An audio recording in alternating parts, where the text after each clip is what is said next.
Hello my dear students, कैसे हैं आप सभी लोग। I hope you all are doing great. मैं अंकिता, आपकी English educator, and welcome to my channel and welcome to our English crash course series.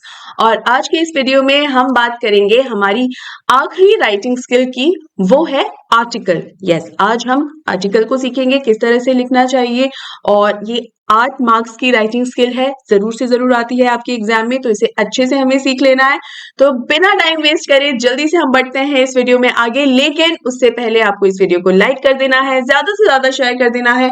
और अगर अभी तक मेरे चैनल को सब्सक्राइब नहीं किए हो तो इसे भी अभी और इसी वक्त सब्सक्राइब कर लीजिए। चलो बेटा, तो स्टार्ट करते हैं हम हमारा आर्टिकल। तो बेटा, आर्टिकल को सीखने से पहले मैं आपको ये बता दूं कि कल मैंने फैक्चुअल डिस्क्रिप्शन का भी वीडियो डाला था। बहुत सारे स्टूडेंट्स मुझसे बोल रहे थे मैम फैक्चुअल डिस्क्रिप्शन का वीडियो जल्दी से बनाकर डाल दीजिए, तो मैं ऑलरेडी उसे अपलोड कर चुकी हूँ, आप उसे देख लीजिए। लिंक भी आपको मिल जाएगा ऊपर रिफ्लेक्ट होता हुआ, तो वो भी आप देख लीजिए। इसके अलावा जो जब मैंने अपलोड किया था उस वीडियो को, इतना अच्छा रिस्पॉन्स मिला मुझे स्टूडेंट्स का, बहुत ही प्यारे प्यारे कमेंट्स लिखे। वैसे तो हमेशा मुझे मेरे स्टूडेंट्स के बहुत अच्छे पॉजिटिव फीडबैक मिलता है, लेकिन फैक्चुअल डिस्क्रिप्शन के लिए बहुत अच्छे कमेंट्स मुझे मिले। स्पेशली कुछ स्टूडेंट्स का ये कहना था कि हमें एक ये आइडिया मिल गया कि इस पर्टिकुलर राइटिंग स्किल में हमें किस तरीके की बात को प्रेजेंट करना होता है, तो हमें खुद को अपने आप से ये समझ में आ रहा है कि हम उसको अपने आप से किस तरीके से सॉल्व कर पाएंगे। सॉल्व इन द सेंस, किस तरीके से हम फैक्चुअल डिस्क्रिप्शन को अटेम्प्ट कर पाएंगे। Right, so I am glad बेटा कि आपको इतना अच्छा लगा, and thank you so much. चलिए अब हम आर्टिकल सीख लेते हैं कि आर्टिकल किस तरीके से लिखा जाता है। फैक्चुअल डिस्क्रिप्शन और आर्टिकल में जल्दी से हम डिफरेंस समझ लेते हैं। देखो, यहाँ पर तो खैर मैंने पूरा line by line, point by point आपको सब कुछ लिखा हुआ है ही। इसको मैं आपको जल्दी से एक्सप्लेन कर देती हूँ। बेसिकली आर्टिकल जो होता है वो एक लार्जर ऑडियंस के लिए होते हैं, ज्यादा बड़े पैमाने पर जो लोग होते हैं उनको बताने के लिए, कोई इन्फॉर्मेशन उन तक पहुंचाने के लिए आर्टिकल लिखा जाता है। फैक्चुअल डिस्क्रिप्शन और आर्टिकल के अंदर क्या डिफरेंस होता है वो समझ लो, बहुत बढ़िया तरीके से समझ आ जाएगा। एक्चुअली यही बात स्टूडेंट्स को पसंद आई थी पिछले वाले वीडियो में कि मैंने कहा था राइटिंग स्किल के इसेंस को समझना बहुत जरूरी है, तो वही सबसे ज्यादा अच्छा लगा था स्टूडेंट्स को, आई बिलीव। स्पेशली मेरे इंस्टा पे तो इतने डीएम्स आए हैं उसको लेकर, so thank you once again. खैर, यहाँ पर मैं बताती हूँ फैक्चुअल डिस्क्रिप्शन और आर्टिकल में डिफरेंस क्या होता है, उससे आपको आर्टिकल और बेटर तरीके से समझ में आएगा। फैक्चुअल डिस्क्रिप्शन में मैंने आपको बताया था कि हम सिर्फ फैक्ट्स के बारे में बात करते हैं, एक तरीके से इंफॉर्मेशन पहुंचाते हैं सामने वाले को। ठीक है, कि मैंने एक हैंडसेट, मोबाइल हैंडसेट का आपको एग्जांपल दिया था कि हम उसके फीचर्स बता देंगे। अगर किसी इंसान के बारे में बात करें तो उसके प्रोफेशन के बारे में बता देंगे, प्रोफेशनल एटीट्यूड उसका कैसा है। पर्सनल एटीट्यूड से मतलब नहीं है, प्रोफेशन के बारे में बात हो रही है तो प्रोफेशनल एटीट्यूड कैसा है, वो सारे हम फैक्ट्स के बारे में हम बात बता देंगे। पर्सनली हमें पसंद आ रहा है नहीं आ रहा, उससे हमें कोई लेना देना नहीं है, फैक्ट्स के बारे में बात हो रही है। ठीक है, ये होता है फैक्चुअल डिस्क्रिप्शन में। जब हम बात करते हैं आर्टिकल की, तो आर्टिकल के अंदर भी फैक्ट्स के बारे में बात होती है। उसके अलावा इसका जो इंटेंशन होता है वो सिर्फ इंफॉर्मेशन देने का नहीं होता है, इनफैक्ट ऑडियंस को अट्रैक्ट करने का होता है, कि लोगों को अपनी तरफ खींचे। तो ये आर्टिकल में जिस भी बारे में बात हो रही है, जिस भी टॉपिक को लेकर बात हो रही है, जो सब्जेक्ट है हमारा, उस सब्जेक्ट को इस तरीके से प्रेजेंट किया जाता है कि वो लोगों का अटेंशन अपनी तरफ खींचे। फॉर एग्जाम्पल, अगर टूरिज्म के बारे में बात हो रही है तो टूरिज्म की सिर्फ अगर इंफॉर्मेशन हम दे रहे हैं कि टूरिज्म कैसी क्या चीज है और कौन से स्टेट में, कौन से शहर में कैसा क्या टूरिज्म का कॉन्सेप्ट रहता है, तब तो वो फैक्चुअल डिस्क्रिप्शन हो गया। लेकिन अगर हम टूरिज्म को प्रमोट करने के हिसाब से या टूरिज्म का एक पॉजिटिव साइड दिखाने के हिसाब से बता रहे हैं कि टूरिज्म बढ़े और लोग उसके लिए ज्यादा अवेयर हों, और लोगों के अंदर एक इच्छा जागे कि नहीं, हम भी टूर एंड ट्रैवल सर्विसेज लेना चाहिए, हमें भी घूमने फिरने जाना चाहिए इस जगह, तो उस पर्पज से आर्टिकल लिखा जाता है। ठीक है, तो इसमें आप देखिए कि it brings out the topic और the matter of interest in the limelight. जिस भी टॉपिक के बारे में बात हो रही है उसको लाइमलाइट में लेकर आते हैं, कि वो हाईलाइट होता है basically. And the article provides information on the topic, information तो देता ही है अट्रैक्ट करने के पर्पज से, and it offers suggestions and pieces of advice. Factual description में कभी सजेशंस या पर्सनल ओपिनियंस नहीं होते हैं, ऑब्जर्वेशंस होती हैं, सजेशंस कभी नहीं होते। लेकिन आर्टिकल में आप सजेशंस भी देते हो, एडवाइजेस भी देते हो कि अगर आप कोई भी कहीं पर घूमने जा रहे हो तो वहाँ के लिए आप कुछ टिप्स दे सकते हो कि अगर मान लो किसी ठंडी जगह जा रहे हो तो आपको किन-किन चीज़ों का ध्यान रखना चाहिए। किसी ऐसी जगह जा रहे हो जहाँ पहाड़ हैं या समंदर हैं, तो ऐसी अलग-अलग जगहों के हिसाब से किन-किन चीज़ों का आपको ध्यान रखना है, इन टिप्स का आपको ध्यान रखना है। ये बातें सारी मैं इतनी डिटेल में क्यों बता रही हूँ आपको? अगेन कुछ स्टूडेंट्स जो थोड़ा-सा होता है कि सीधा हमें सैंपल समझा दो, उनके लिए स्पेशली मैं आप बोल रही हूँ बेटा कि आपको जब तक ये चीजें नहीं पता होंगी ना, आप कितने भी नंबर ऑफ सैंपल्स को देखते चले जाएं, पढ़ते चले जाएं, कोई नया टॉपिक आ जाएगा तो उसे अटेम्प्ट करने में अगेन वही दिक्कत होगी। तो बेसिकली किस तरीके की इंफॉर्मेशन आपको उस पर्टिकुलर राइटिंग स्किल में लिखनी होती है वो जानना बहुत जरूरी होता है। ठीक है, इसीलिए मैं ये सारी चीजें आपको बता रही हूँ। Then the influences the readers and urges them to think. मतलब अगेन पर्पस यही होता है अट्रैक्ट करने का और लोगों पर लोगों को इन्फ्लुएंस करने के पर्पस से लिखा जाता है कि लोगों पर एक असर पड़े, कि अगर अगेन टूरिज्म की बात हो रही है तो लोगों पर असर पड़े कि यार वहां पर तो घूमने जाना चाहिए। ठीक है, the article discusses various stories, persons, locations, rising issues and technical developments. Again जिस भी टॉपिक के बारे में बात हो रही है उसका एक पॉजिटिव साइड आपको बताना चाहिए, तभी तो लोगों में इंटरेस्ट जागेगा। उसके नेगेटिव बातें अगर करते रहोगे तब तो लोगों का और इंटरेस्ट खत्म हो जाएगा। किसी में इंटरेस्ट आ भी रहा होगा ना तो भी अरे यार क्या जाना है वहां पर। ठीक है, तो ये तो मैंने चलो आपको सिर्फ एक प्लेस के हिसाब से ही समझा है। और भी बहुत सारी चीजें होती हैं, मान लो कोई प्रोडक्ट ही खरीदना है उसके हिसाब से आर्टिकल आ सकता है, उसके यूसेज के हिसाब से आर्टिकल आ सकता है कि भाई इसको यूज करना कैसे है। किसी इंसान के बारे में हो सकता है, जैसे मान लीजिए हो सकता है किसी सेलिब्रिटी के बारे में कोई आर्टिकल आ जाए तो उसका एक उस सेलिब्रिटी का अपना एक पॉजिटिव साइड दिखाने के हिसाब से भी आर्टिकल्स हो सकते हैं। नेगेटिव आर्टिकल्स भी होते हैं लेकिन हम हमारे एजुकेशनल डिपार्टमेंट में पॉजिटिविटी की बात करते हैं, ठीक है ना।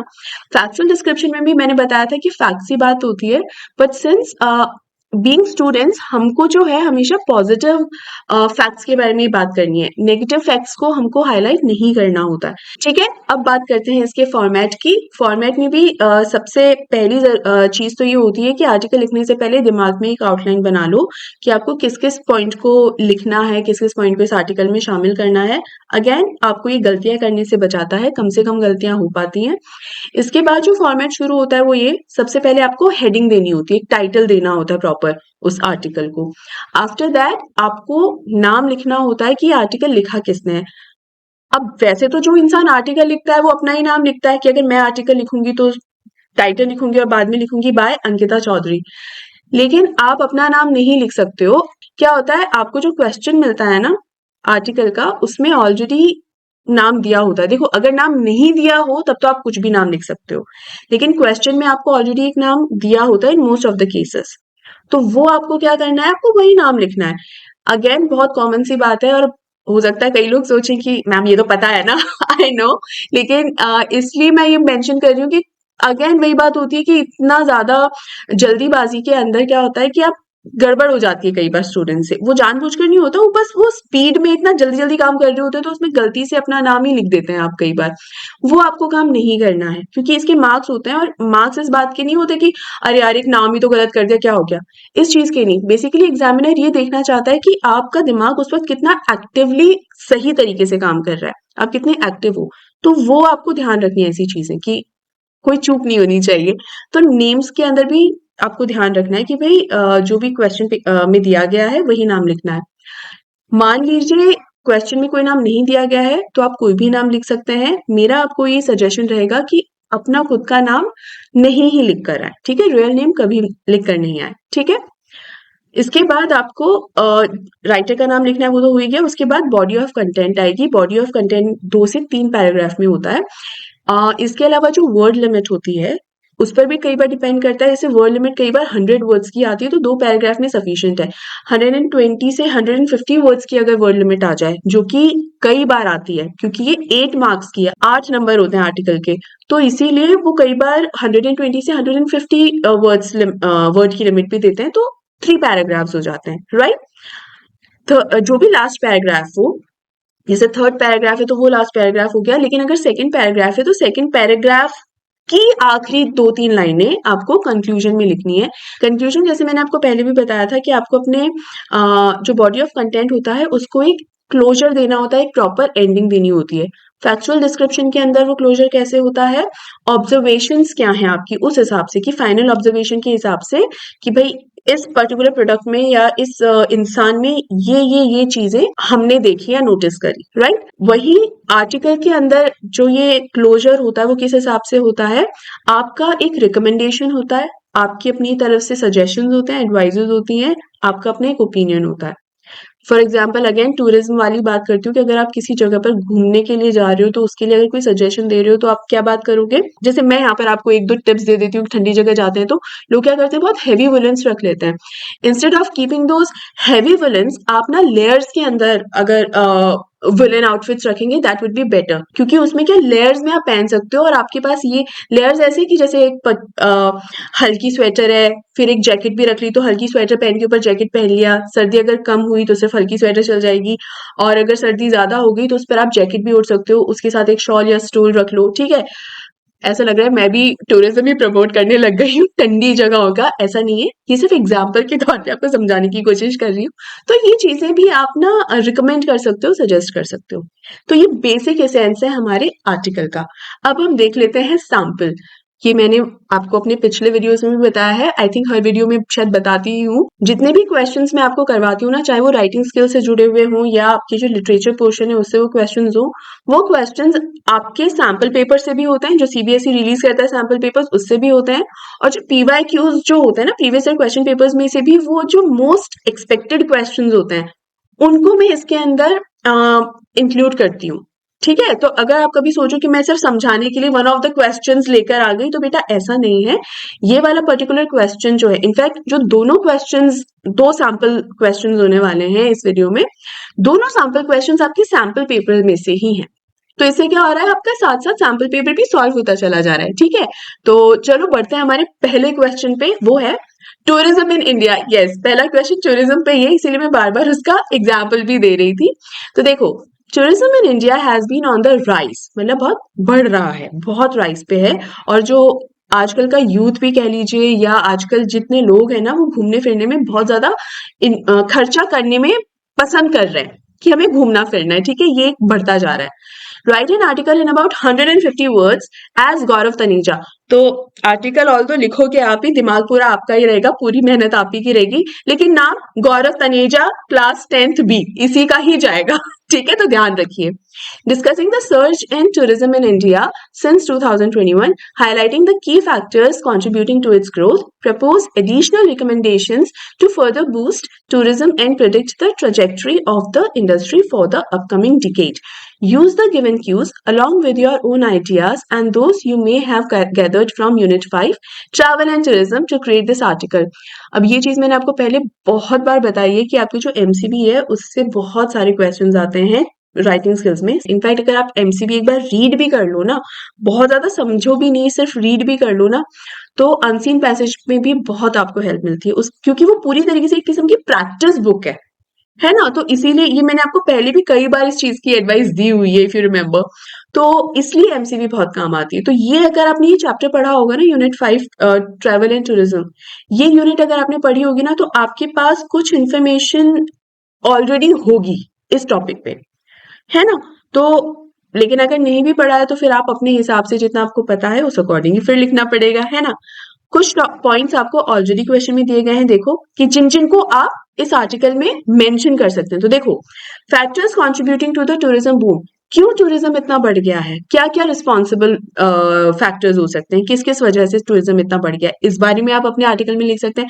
तो अगर आप ध्यान दो ना, तो आपको क्वेश्चन के अंदर ही आंसर का हिंट मिल जाता है ना।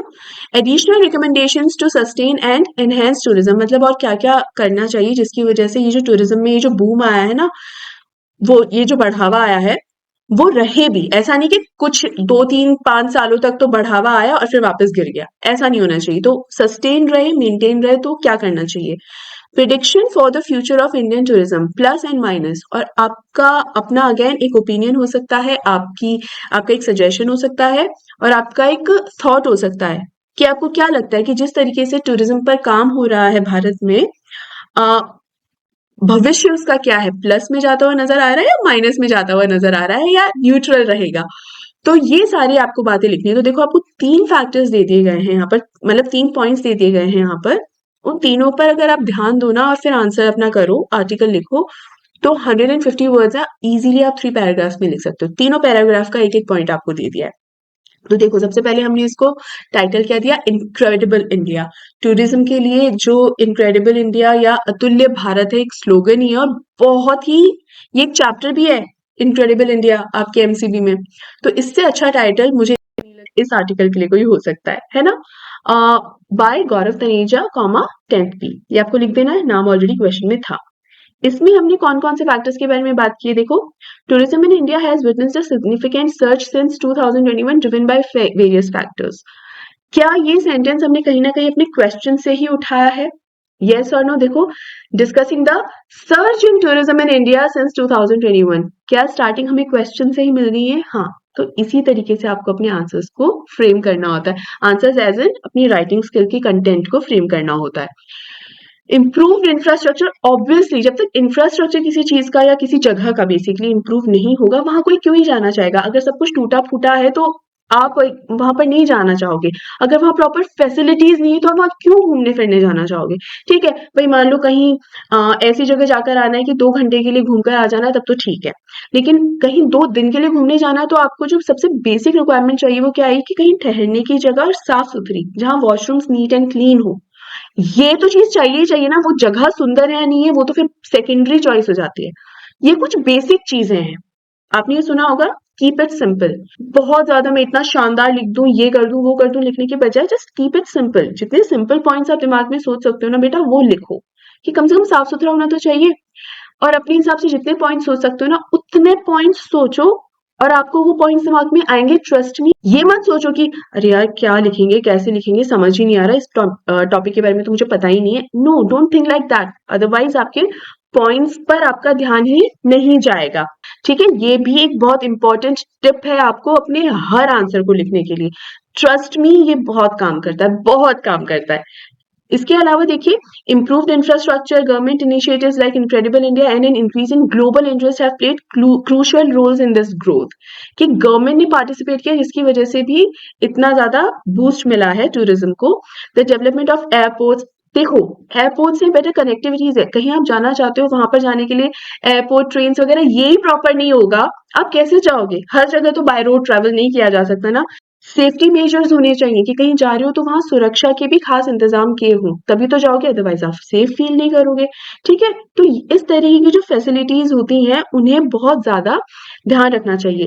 एक पॉइंट जो आपको जरूर मेंशन करना चाहिए वो है डिजिटल प्रेजेंस का। कि जब तक डिजिटल प्रेजेंस नहीं होगी, जैसे अपना ऑनलाइन पेमेंट करते हैं, वो सुविधाएं भी आपको जितनी फैला सकते हो फैलानी चाहिए। ठीक है, उससे भी एक घूमने फिरने वाले को ना, टूरिस्ट को बहुत आसानी होती है घूमने फिरने में, और उसका एक दिमाग बन पाता है। अदरवाइज क्या सोचते हैं कि अरे यार वहां पर तो यही सुविधा नहीं है, क्या करेंगे, छोड़ो रे, अपन तो बाहर चलते हैं। तो आप अपनी कंट्री के बाहर जाना ज्यादा प्रेफर करते हो, क्योंकि वहां सारी सुख सुविधा मिल जाती है। लेकिन जब आपको अपने ही कंट्री के अंदर अगर सुख सुविधाएं मिलने लगे, ये फैसिलिटीज मिलने लगे, तो आप पहले वो ही चूज करोगे, है ना। हालांकि अभी भी बहुत सारे चैलेंजेस हैं टूरिज्म में। वो क्या क्या चैलेंजेस हैं? ओवर क्राउडिंग, ये देखिए, however challenges such as overcrowding, environmental degradation, ये कुछ चीजें हैं जिसका अभी भी ध्यान कर, ये चैलेंजेस है जिन्हें ओवरकम करना है।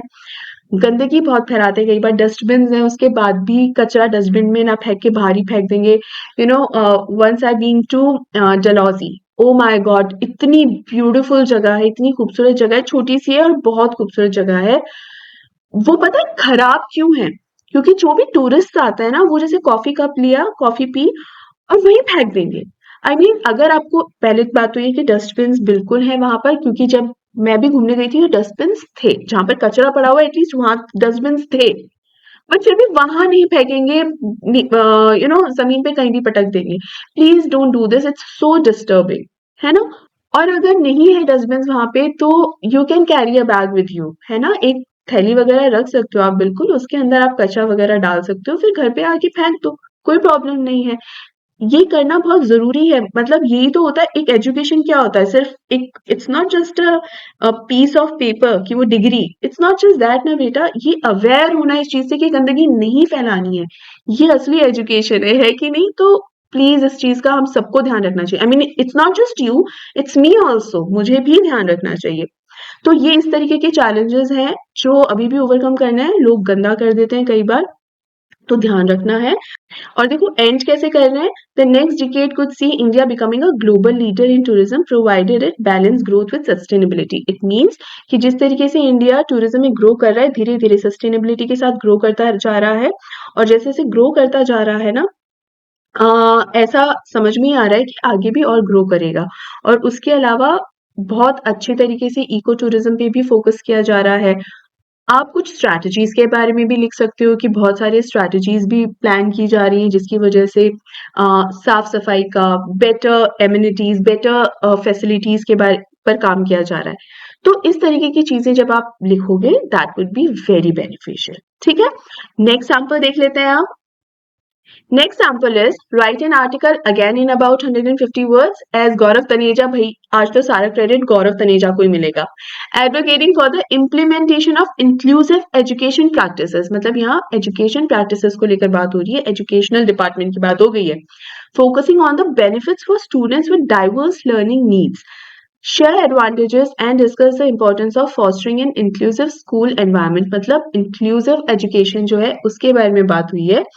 Additionally, propose any one recommendation for policymakers and educators to promote inclusivity in the education system, कि education system में policy makers को क्या क्या policy और शामिल कर देनी चाहिए, ये suggestion आप दे सकते हो। तो again आपके पास एक idea आपको मिल गया कि आप policy से related कोई suggestion दे सकते हो। जो आपको conclusion देना है तो आपको एक सजेशन मिल गया। इसके अलावा अगेन 2 पॉइंट्स आपको दिए गए हैं जो आपको आंसर लिखने में हेल्प करेंगे, मतलब अपनी राइटिंग स्किल लिखने में हेल्प करेंगे। और वो क्या है, बेनिफिट्स ऑफ इंक्लूसिव एजुकेशन, की भाई क्या क्या बेनिफिट्स उसके हो सकते हैं, स्टूडेंट्स को किस तरीके से हेल्पफुल होगा, और इम्पोर्टेंस ऑफ फॉस्टरिंग एंड, ठीक है। तो ये सब आपको बताना है। और इसके ऊपर आपकी एमसीबी में एक यूनिट है, यूनिट 2 एजुकेशन, उसमें भी कुछ चैप्टर्स हैं जिसके अंदर इंक्लूसिव एजुकेशन के बारे में सब कुछ बताया हुआ है। पहले मैं जल्दी से बता देती हूँ इंक्लूसिव एजुकेशन होती क्या है। जैसे कि नाम है इंक्लूसिव, यानी सबको इंक्लूड करना, डिस्पाइट द फैक्ट कि जो बच्चा है उसको कोई डिसेबिलिटी है। क्योंकि कई बार क्या होता है कि अगर कोई बच्चे में कोई भी डिसेबिलिटी है, कि अगर उसका स्पीच प्रॉब्लम है कुछ, तो उसको रेगुलर स्कूल्स के अंदर सिर्फ इसीलिए एडमिशन नहीं दिया जाता कि क्लासरूम टीचिंग जो है वो इफेक्ट होगी। जबकि अगर उस बच्चे को वही नॉर्मल माहौल दिया जाए या वही रेगुलर क्लासरूम का एक्सपीरियंस दिया जाए ना, तो उस बच्चे का ये जो स्पीच प्रॉब्लम है वो जल्दी सुधर सकता है, ठीक हो सकता है वो बच्चा। तो ये इंक्लूसिविटी रखना भी बहुत जरूरी होता है। तो ये मैंने आपको एक बेसिक आइडिया दे दिया। अब इस पर हम आर्टिकल देख लेते हैं। और अब सबसे पहले टाइटल क्या बनेगा इसका, बेस्ट टाइटल है, इंक्लूसिव एजुकेशन के बारे में लिख रहे हैं तो इंक्लूसिव एजुकेशन ही टाइटल दे दो। इसके अलावा अगर मैंने आगे लिखा है एम्पावरिंग एवरी लर्नर, मतलब हर बच्चे को जो सीखना चाहता है, चीजें लर्न करना चाहता है, उसको एम्पावर करना। एम्पावर करना शक्ति देना नहीं, सशक्तिकरण करना, यानी उसको स्ट्रांग बनाने का जो प्रोसेस होता है। तो इट्स वेरी इंपॉर्टेंट। तो आप, ये मैं खास तौर से क्यों बता रही हूँ, क्योंकि इस तरीके के जो वर्ड्स होते हैं ना आपको पता होने चाहिए। जैसे एम्पावर हो गया, ये वर्ड्स पता होते हैं तो आपको टाइटल फ्रेम करने में बहुत आसानी होती है। ठीक है ना। अब इसमें आप इंक्लूसिव एजुकेशन में क्या क्या बता सकते हो, कि आपको क्या बताना था, बेनिफिट। उसमें आपको एक हिंट दिया गया था। तो बेनिफिट्स के लिए क्या, कि कोई बच्चा अगर डिसेबल भी है तो उसके लिए बहुत फायदेमंद है, क्योंकि उसको एक अच्छा माहौल मिलता है। और इसकी वजह से क्या रिजल्ट निकलता है, सोशल इंक्लूजन, कि सोसाइटी के लिए ये एक नॉर्मलाइज बात हो जाती है। मतलब उनके लिए, क्या तुम्हारी क्लास में एक ऐसा बच्चा पढ़ रहा है जो जिसे बोलने में प्रॉब्लम हो रही है, ओ माय गॉड। इस तरीके का अननेसेसरी शॉक एक्ट करने के बजाय लोगों को नॉर्मल लगेगा कि अच्छा आपकी क्लास में एक स्टूडेंट है जिसको स्पीच प्रॉब्लम है, अच्छा ऐसा है, तब तो बहुत अच्छी बात है, वो बच्चा और जल्दी से रिकवर हो जाएगा, राइट। तो ये एक अच्छी चीज जो नॉर्मलाइज होनी चाहिए इंक्लूसिव एजुकेशन से, यही होता है। इसके अलावा इंक्लूसिव एजुकेशन में और भी बहुत सारी स्किल डेवलपमेंट होता है। फॉर एग्जांपल आपको अलग अलग चीजें सीखने को मिलती हैं। इसके अलावा आपकी जो कम्युनिकेशन स्किल्स हैं वो इम्प्रूव होती हैं, लाइफ स्किल्स इम्प्रूव होती हैं, प्रॉब्लम सॉल्विंग स्किल्स इम्प्रूव होती है, जो कि बहुत ज्यादा जरूरी है। ये वो वाले टॉपिक्स हैं, इंक्लूसिव एजुकेशन में उन टॉपिक्स को भी कवर किया जाता है जो कई बार हम रेगुलर लर्निंग के अंदर नहीं सीख पाते हैं। जैसे प्रॉब्लम सॉल्विंग स्किल ही है, उसका इम्प्रूव होना बहुत जरूरी है। अदरवाइज आजकल क्या होता है कि कोई प्रॉब्लम सामने आ गई और बस सर पकड़ के बैठ जाते हैं, ओ माय गॉड ऐसा क्यों हुआ। प्रॉब्लम्स आती है लाइफ में तो उनको फेस करना होता है और उन्हें सॉल्व करना होता है, दैट्स इट। बस प्रॉब्लम का एक ही रिलेशन होना चाहिए हमारे साथ, उन्हें सॉल्व करने का। उनसे टेंशन लेने का नहीं। इसके अलावा fostering an inclusive school environment, वो कैसे मतलब आप उस इंक्लूसिव एजुकेशन को सक्सेसफुली किस तरह से इम्प्लीमेंट कर सकते हो अगर पॉलिसी मेकर्स ध्यान दें। तो पॉलिसी मेकर्स पर ध्यान देने की जरूरत क्या है? हम सोचते हैं कि स्टूडेंट्स के लिए हम ये करेंगे वो करेंगे, लेकिन सबसे ज्यादा जरूरी क्या है उसके लिए? अच्छे टीचर्स को सेलेक्ट करना। अच्छे टीचर्स सेलेक्ट करने के बाद उन टीचर्स को नेसेसरी इक्विपमेंट्स प्रोवाइड करवाना। भाई टीचर्स को भी इक्विपमेंट्स की ज़रूरत होती है, उनको फैसिलिटीज़ की ज़रूरत होती है अपने स्टूडेंट्स को पढ़ाने के लिए, वो फैसिलिटीज़ प्रोवाइड कराना, तभी तो टीचर्स भी वहाँ रह पाएँगे। अदरवाइज़ टीचर्स के पास अगर अच्छे टीचर्स जो होते हैं उनके पास अगर प्रॉपर संसाधन नहीं होते, फैसिलिटीज़ अगर नहीं है, इक्विपमेंट्स अगर नहीं है, तो वो कहीं न कहीं लिमिटेड हो जाते हैं बच्चों को सिखाने में। तो वो आपको मेंटेन करने की ज़रूरत होती है, जो गवर्नमेंट पॉलिसी मेकर्स होते हैं, तो वो ध्यान देना ज़रूरी है। इसके अलावा पॉलिसीज जो बनानी चाहिए वो ऐसी पॉलिसीज बनानी चाहिए जिसमें इंक्लूसिविटी प्रमोट हो, राइट, और एजुकेशन सिस्टम और स्ट्रांग बन पाए। तो लास्ट का जो पैराग्राफ, जो एक कंक्लूडिंग पैराग्राफ होता है, उसको देखो मैंने कैसे क्या लिखा है कि policy makers should consider implementing a comprehensive disability rights law that mandates inclusive education for all students, मतलब सारे स्टूडेंट्स के लिए वो होना चाहिए। And this law should provide clear guidelines, मतलब साफ साफ गाइडलाइंस दी होनी चाहिए फॉर स्कूल्स टू फॉलो, कि स्कूल्स उन्हें प्रॉपरली और स्ट्रिक्टली फॉलो भी करें। ऐसा नहीं बस एक पन्ने पे गाइडलाइंस लिखी है और बस हो गया, नहीं, उन्हें फॉलो करना जरूरी हो। And ensure that students with disabilities have access to the resources and support they need to succeed. जो डिसेबल स्टूडेंट्स है स्पेशली, उनको वो सारी सुख सुविधाएं मिले और उनको वो सारे रिसोर्सेज मिले जिसके वो हकदार हैं। मतलब अगर मान लीजिए किसी डिसेबिलिटी की वजह से वो कोई गेम खेलना चाह रहे हैं और प्रॉपरली नहीं खेल पा रहे हैं, तो उनको अटेंशन दी जाए। हो सकता है शुरुआत में वो रेगुलर टीम में नहीं खेल सकते हो, तो अलग से उनको वो अटेंशन दी जाए और उसी चीज पर ही तो काम करना है। मतलब कोई ये अगर कह दे कि यार हमारी फुटबॉल टीम इतनी अच्छी है लेकिन ये बच्चे की वजह से वो वीक हो जाती है, तो उस वीक बच्चे पे काम करना ही तो आपका काम है।